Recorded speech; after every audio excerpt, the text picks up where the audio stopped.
இலங்கை போர்க்குற்றம் தொடர்பான விசாரணைக்கு ஐநா கால அவகாசம் வழங்கக்கூடாது என வலியுறுத்தி சென்னையில் உள்ள இலங்கை துணை தூதரகத்தை மதிமுகவினர் முற்றுகையிட முயன்று வருகின்றனர். அதில் கலந்து கொண்ட அக்கட்சியின் பொதுச் செயலாளர் வைகோ பேசி வருகிறார்.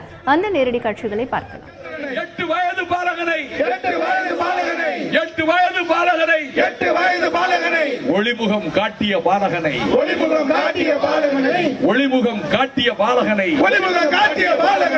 மரணத்துக்கு அஞ்சாமல் துப்பாக்கி குண்டு கஞ்சாமல் மரணத்துக்கு அஞ்சாமல் நமது தலைவர் பிரபாகரனின் அருமை பிள்ளை பாலச்சந்திரன் 8 வயது பாலகனை ஒளிமுகம் காட்டிய பாலகனை இரக்கமின்றி சுட்டுக் கொன்ற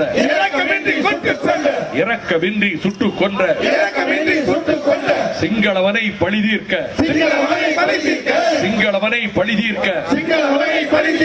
சபதம் ஏற்போம்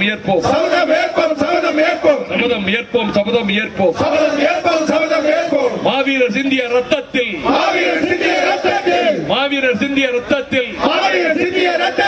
சபதம் ஏற்போம் ஸ்காட்லாந்திலே பொது வாக்கெடுப்பு நடத்த போகிற பிரிட்டன் அரசே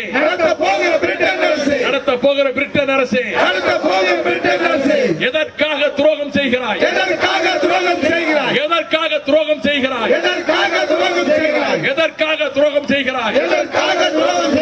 கொலைகார சிங்களவனை நீ ஆதரிப்பது எதற்காக? கொலைகார சிங்களவனை நீ ஆதரிப்பது எதற்காக? அமெரிக்க அரசே